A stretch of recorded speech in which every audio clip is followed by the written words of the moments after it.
Thank you very much. Last month, I was in Washington, D.C., and I was at an amazing venue. It's the Lincoln Cottage. It's on the outskirts of D.C., and from the front porch, you can see the Capitol building, and from the back porch was the front line of the Civil War. And it's where Lincoln went to think. What an amazing place to think. And I was working with about 20 CEOs of US healthcare companies who were facing what they thought would be the repeal of Obamacare. And they didn't go into healthcare to turn away millions of people. So they were kind of on a front line all of their own.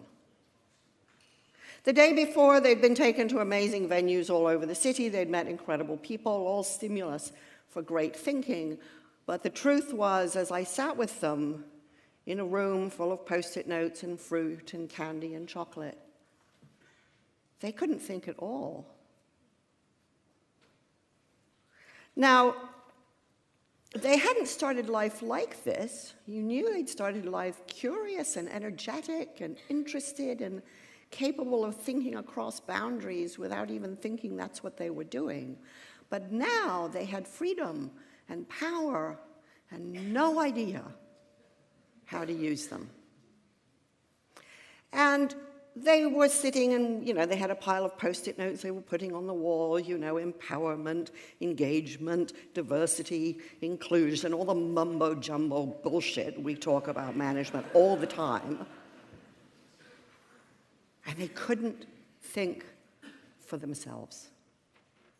And in case anybody's under the illusion that this is somehow a strange, particularly American problem, twice this week I've sat in less salubrious venues, but rooms of senior leaders confronting hard problems, absolutely stuck. Much better at coming up with alibis than ideas. And for a while, I was kind of puzzled by this passivity, and then I remembered a piece of research that came out from Harvard a few years ago with the extremely deeply provocative title, How to Kill Creativity. And the researchers determined that it really only took 5 things. It took limited choices, a lot of surveillance and oversight, expected evaluation, rewards, and competition. And all of the leaders that I'm talking about, they'd all gone through school systems that did that to a T. And then they'd gone into companies that did that to a T. And they were expert second guessers. They were fantastic at discerning the right answer, which had led them to imagine that there always is a right answer, and that if you get it quickly, then you must be intelligent. And suddenly they find themselves in a place where this just doesn't work anymore. Why not? Well, to some degree, teaching people how to follow rules and routines is fine when you know what's going to happen next. But we don't really know now what's going to happen next. And this is a genuinely new thing. The doyen of forecasters, Philip Tetlock, argues that today, the window in which we can do accurate prediction has shrunk to 2 years. It's smaller than it's ever been. And that kind of changes everything, because it means, as one CEO said to me, he said, well, it means kind of planning is obsolete. It means you need very different kinds of people, very different kinds of thinking, that you need people who can think for themselves, live, on the fly, in real time. You need people who aren't fazed by uncertainty, who aren't frightened of ambiguity.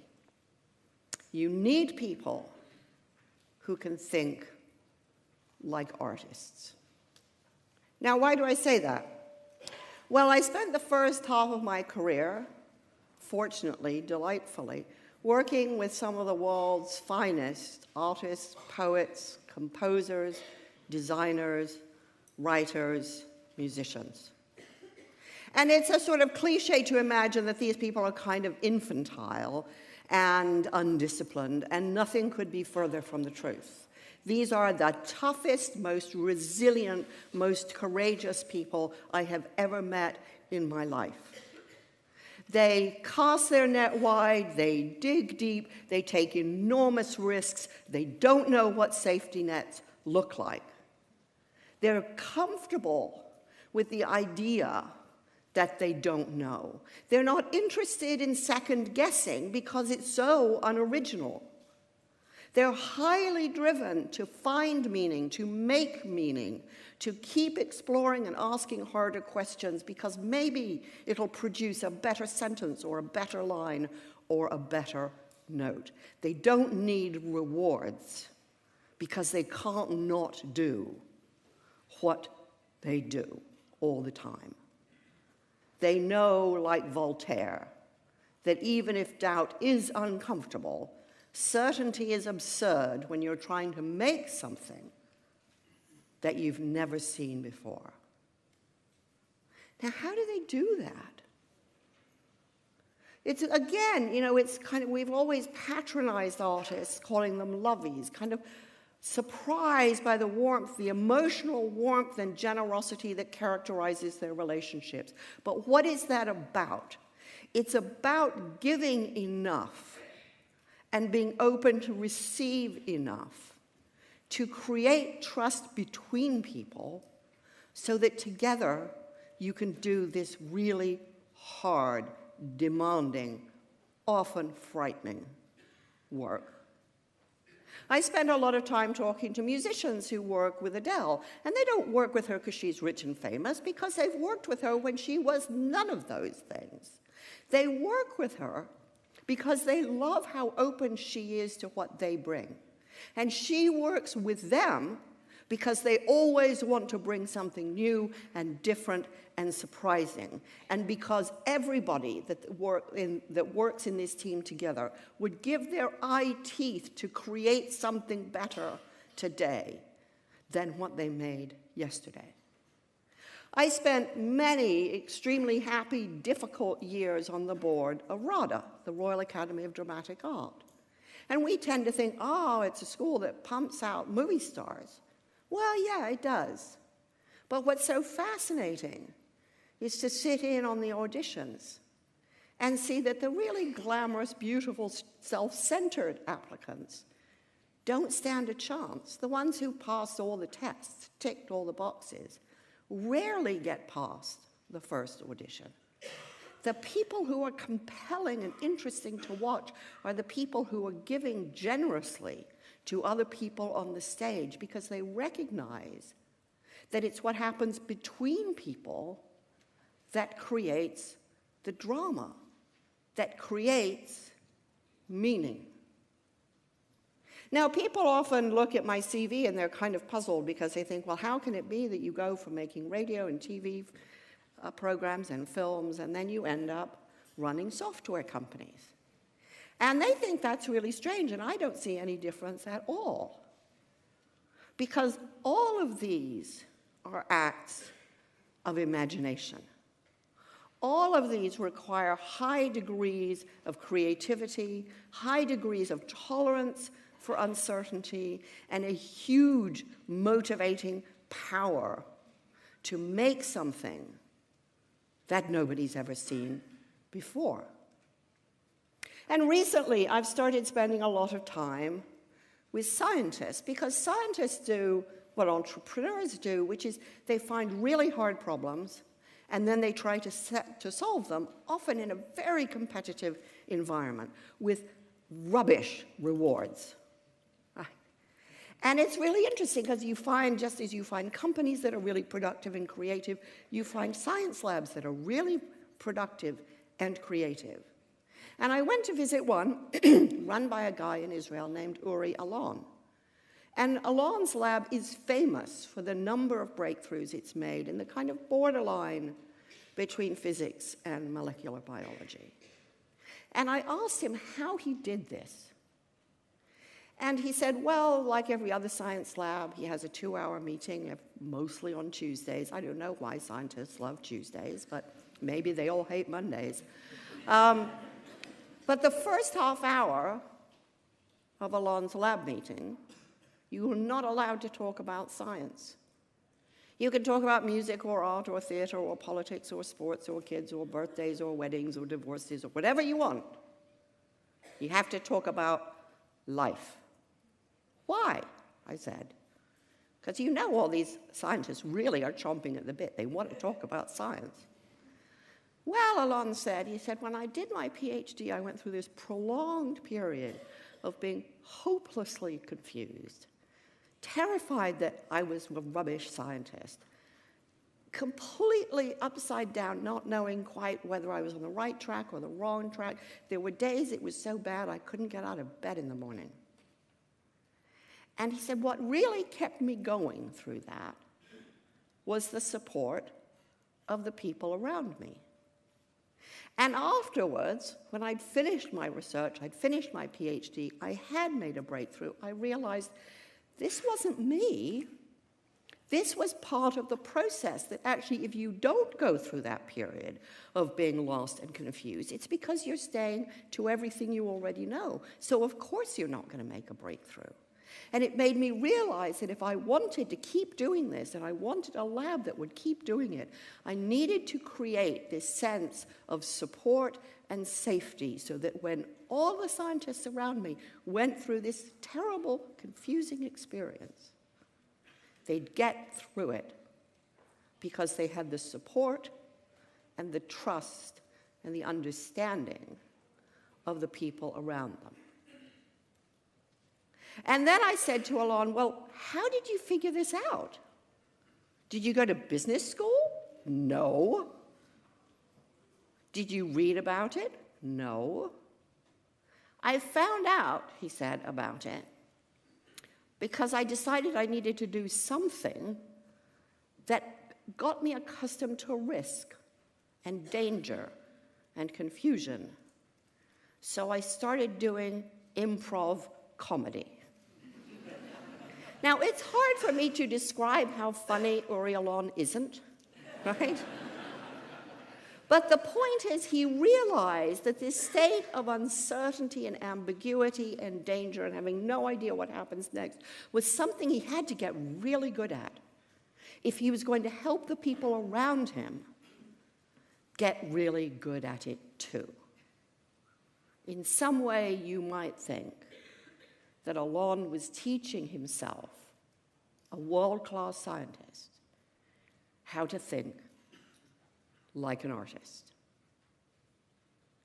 And one of the most surprising things that I've done in the last few years, which was definitely never on my life plan, was I found myself working for some of the top sports teams in the country.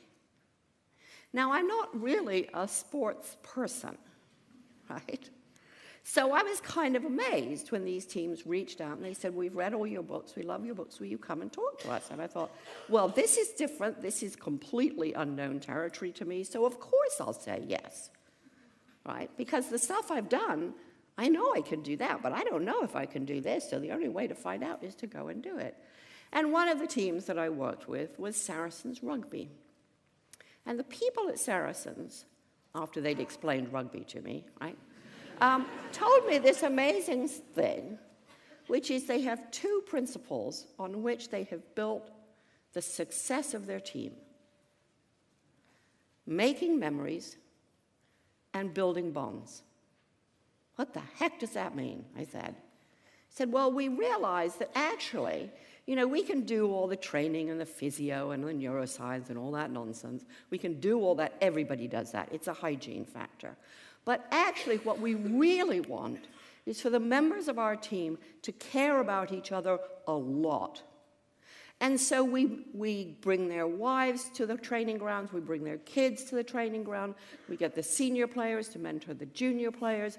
We create an environment in which there is a high level of trust, a high level of dependency, and a high level of reciprocity. Because what we know is that when they're in the middle of a match and nobody can tell them what to do, they have to keep deciding really fast what to do next. What will keep them going, what will make them decide to take those big creative gambles that result in victory will be their affection for each other.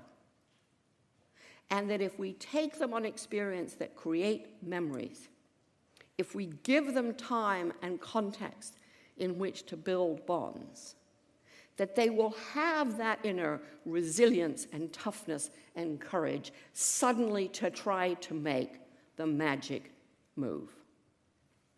And it was extraordinary because I was there on Sunday and I saw exactly what they meant. It was a good game, it was an okay game, and suddenly the whole thing just kind of changed to a different level, and they started taking risks, and they just blew the other side off the pitch. Making memories and building bonds. In a way, you could say that the players at Saracens Rugby were thinking like artists. They certainly created a beautiful game. So I'm sort of heartened when I see that some of the companies I work with, like Microsoft, have started recruiting specifically arts graduates. They know they need a different way of thinking. They know they need people who aren't rules-bound in the way that they approach problems, aren't regulated in the way that they work, who don't see boundaries, if they're going to be able to create new sorts of technologies that nobody really even knows how to describe yet. And I'm really heartened to see big pharma firms suddenly hiring performance artists and musicians to work in R&D, not because they want to turn them into scientists, but because they know they need a new kind of thinking to figure out how to design the products that they know they have the intellectual capacity for, but for which they absolutely need people who can think for themselves, who actually don't know how to do anything else. I think we're all kind of on a front line of our own right now. We have enormous uncertainty, which only means, really, we have enormous possibilities. We have some really hard choices to make about how we want to live and how we want to work and what we really value and what we're prepared to throw away and what we will stake our lives on. And if we're going to find the courage and the creativity and the imagination and the resilience and the daring to have the arguments that take the poor ideas and gradually turn them into really great ideas. The future, of course, you can't define the future. The only way you can define the future is to say it's everything that hasn't happened yet. And so where we are now, on the front line of our futures, requires a level of creative imagination and courage to make of our communities and our workplace and our lives something truly original. Like all the artists I've ever worked with, it will demand everything you have, everything you know, everything you want, and more. It'll be an amazing adventure. And it could turn into a work of art. Thank you.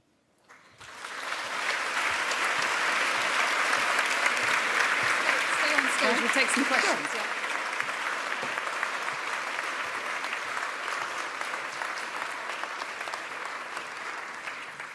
Thanks, Margaret. Just one question. I'm going to throw it out open to the audience. How do we learn to embrace not knowing? Well, you just get, I think you just accept that nobody knows, right? All the management techniques we have suggest somebody somewhere knows, right? And it's usually the guy above you, or maybe even a woman above you, you Possibly. can imagine. So that's where all this second guessing goes on, because if the boss knows, I mean, the boss must know, because that's why the boss is the boss. And if I guess what the boss is thinking quickly, then I'm smart. And then I get promoted, and that's great. Yeah. And that's how we all learn to stop thinking.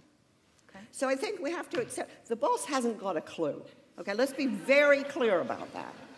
And if you have a really... I have that in my organisation. Yeah, and if you have a really great boss, then that boss will know that he or she doesn't know. And then you can explore together. But you have to get rid of this idea that somebody out there knows, that if you skip to the end of the book, you can see if we have a happy ending. If you look behind the curtain, you know, you can find the wizard who's planning it all. You have to recognize nobody knows, and the people who say they know are the really scary people, because they don't. Okay, all right. Who knows? Who knows a question out there? I'm going to trust you to ask one.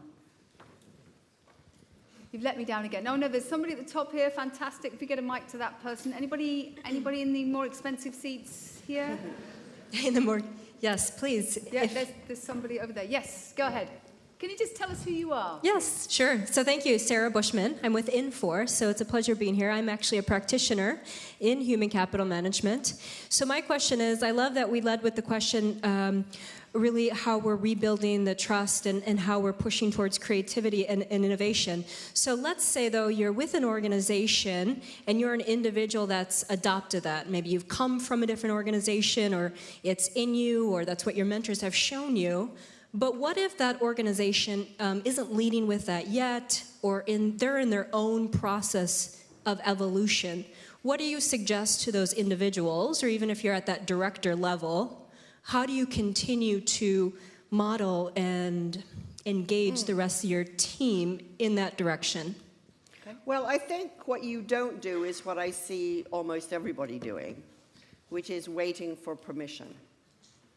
Because by the time you get the permission, it's too late. Right? So I think what you do is you think like an entrepreneur, and I think of this as a sort of Venn diagram. You think about, what do I have in terms of resources, people, capacity, freedom? What do I really care about, right? And who can help? And you start where you are. So you don't think, well, I'll start when I get to the next job or the next job or the next job. Start where you are and do everything you can think of. And wait for somebody to tell you to stop. Because my observation is, with so many of the organizations that I work with, is there's this stalemate, which is the bosses are sitting there saying, why aren't my people more creative? And the people are sitting there saying, I wish I could do more creative work. And there's this complete paralysis as everybody's waiting for everybody else to make the first move. So just make the first move. Margaret, you need to stop. Well, I could keep on going on, because I've rarely been accused of doing what I'm told. I'm sure that's true. There was this question here. Hello, I'm Carol. I'm Chief Executive of Young Women's Trust, so I'm a boss who doesn't know very much. But I'm also a woman, and I think it connects to Jim's first film. Do you think organisations' culture would be better at accepting not knowing if there were more women in leadership? I don't know. I'm very skeptical of this notion that the trope is, right, men have messed everything up, so women are going to gallop over the horizon and, as usual, clean up the mess and be kind of heroic, angelic mothers. I don't really buy that. I've seen deeply conventional women leaders who have never had an original idea in their heads. I've seen deeply creative, original male leaders. I think it's much more about mindset and entrepreneurial thinking, and less about rules-bound thinking. And it's a deep comfort with experimentation, saying, actually, we don't know, so let's try something, and then we'll know more. So I'm not prepared to take on the mantle of savior of the universe. I do think that often women do think about things differently, but actually what I think is most people have the capacity to, and our job as leaders is to figure out how to release that capacity. I mean, it's interesting, when I was running my software companies, I've never met another woman running a software company. I think it was kind of liberating. But it would have been more fun if there had been more people that looked vaguely like me. It would have been less lonely. But I don't know, I'm not completely comfortable with the idea that gender bestows some magic. It's a mindset. I think they're a creative people, and I've learned as much from and been as challenged and supported by men as by women. Which isn't to say I don't think there's discrimination, and it isn't to say we don't have a long way to go. It is to say the 20, 30 years we've spent on diversity have mostly failed. So we better think about this in a really different way, or come to the conclusion that actually we don't mean it. Which is possible, right? That's the challenge. Does anybody actually mean it? Yeah. Okay. Any other questions? Yes. One here, one there. So I'm going to speed you guys up now. I'm terribly sorry. Hi, this is Mario. I'm working in a non-profit organization after quitting my job at Nike after 10 years. And my question is, do you think we can build trust when we have big corporations of thousands of people working on it without connection with each other? Or do we need to rethink to smaller organizations with a deeper sense of purpose?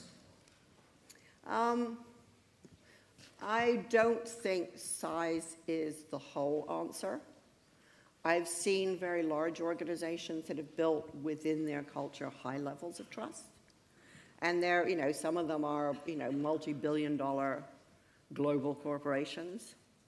I've also seen very tiny companies with extreme levels of distrust.